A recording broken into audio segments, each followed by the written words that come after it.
Assalamualaikum warahmatullahi wabarakatuh.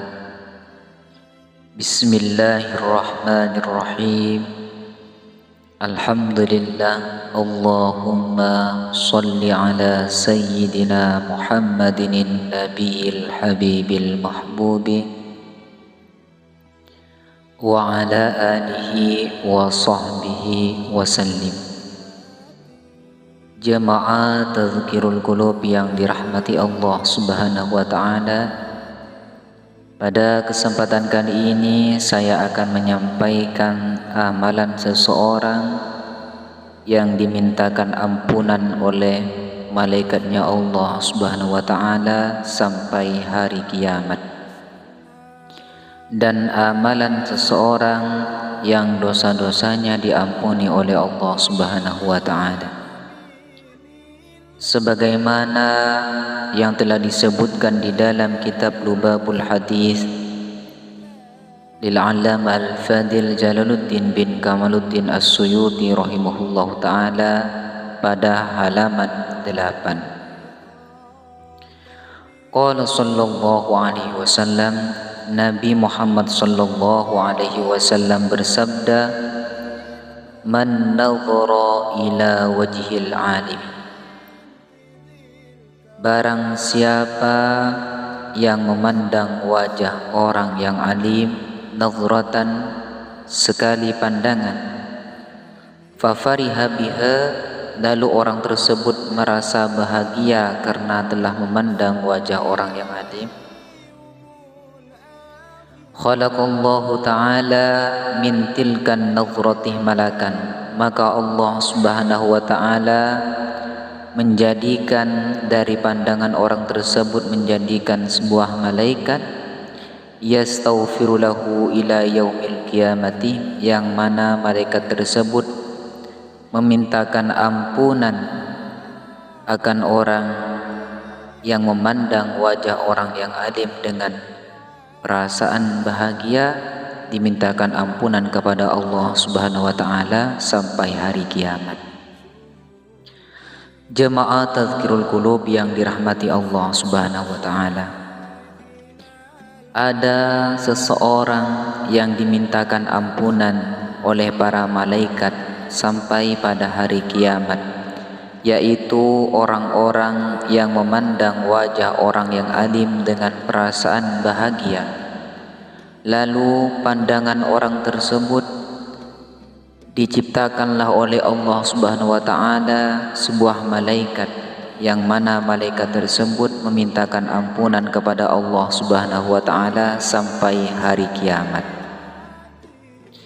sesuai dengan apa yang disabdakan oleh Nabi Muhammad sallallahu alaihi wasallam, man nadhara ila wajhil alimi nadhratan, barang siapa yang memandang wajah orang yang alim dengan satu pandangan, sekali memandang wajah orang yang alim, fafariha biha, lalu orang tersebut merasa bahagia karena telah memandang wajah orang yang alim, khalaqallahu ta'ala, maka Allah ta'ala menciptakan mintilkan nadhrati, sebab pandangan orang tersebut, malakan, sebuah malaikat. Allah Subhanahu wa ta'ala menciptakan sebuah malaikat, yastaghfiru lahu ila yaumil qiyamati, yang mana malaikat tersebut memintakan ampunan untuk orang yang memandang wajah orang yang alim dengan perasaan yang bahagia, memintakan ampunan kepada Allah Subhanahu wa ta'ala ila yaumil qiyamati, sampai hari kiamat.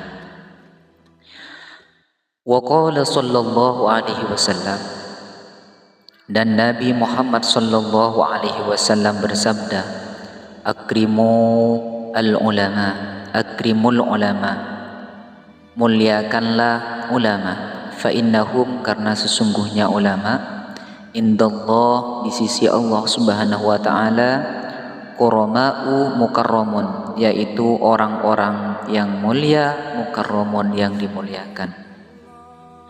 Nabi Muhammad sallallahu alaihi wasallam bersabda, agar kita memuliakan orang-orang yang alim, agar kita memuliakan para ulama, karena sesungguhnya mereka para ulama, para wali Allah, seperti halnya Wali Songo, seperti halnya Sunan Ampel, Syekhuna Holil Bangkalan, dan semua ulama, mereka adalah orang-orang yang dimuliakan oleh Allah Subhanahu wa Ta'ala. Dan ulama merupakan pewaris Nabi, yaitu al-ulama warathatul anbiya. Para ulama adalah pewaris para nabi. Dan Nabi Muhammad sallallahu alaihi wasallam bersabda, yang mana ini menyebutkan keutamaan dari sebuah ilmu, yang mana apabila seseorang hendak mencari ilmu, maka dosa-dosanya diampuni oleh Allah Subhanahu wa Ta'ala sebelum kakinya dilangkahkan.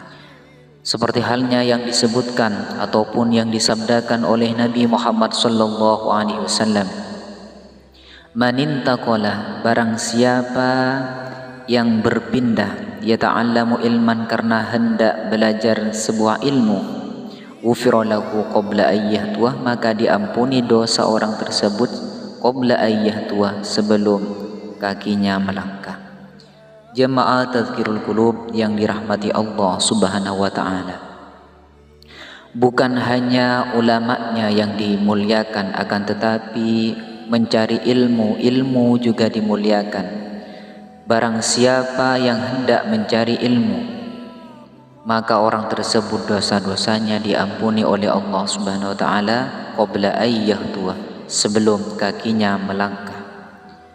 Dan Nabi Muhammad sallallahu alaihi wasallam bersabda, fadlul alimi 'alal 'abidi, keutamaan orang yang alim atas orang-orang yang tidak alim ataupun orang yang ahli ibadah tapi tidak alim, kafadlil qamari lailatal badri 'alal kawakib, seperti halnya keutamaan bulan purnama yang mengungguli bintang-bintang. Jadi seseorang yang alim itu lebih unggul daripada seseorang yang beribadah tapi tidak tahu caranya beribadah. Keutamaannya seperti halnya kafadlil qamari lailatal badri, seperti halnya bulan purnama 'alal kawakib yang mengungguli bintang-bintang. Jemaah Tazkirul Qulub yang dirahmati Allah Subhanahu wa Ta'ala, bagaimana bisa lebih utama seorang yang alim daripada orang yang ahli ibadah? Karena apabila orang itu alim, tahu akan ilmunya di dalam beribadah, mestinya tahu sahnya sholat dan tahu batalnya sholat. Apabila seseorang yang hanya ahli ibadah tapi tidak tahu caranya ibadah tersebut, bagaimana caranya, tidak alim, tidak tahu, maka hanya beribadah dengan yang sia-sia karena melakukan hal-hal yang dapat membatalkan sholatnya, membatalkan puasanya, membatalkan ibadahnya. Oleh karenanya sungguh lebih mulia orang yang alim, mengungguli orang-orang yang ahli ibadah, seperti halnya keutamaan bulan purnama yang mengungguli bintang-bintang. Jemaah Tazkirul Qulub yang dirahmati Allah Subhanahu wa Ta'ala, sekian yang dapat saya sampaikan, semoga bermanfaat dan menjadi amal jadi agandaku. Assalamualaikum warahmatullahi wabarakatuh.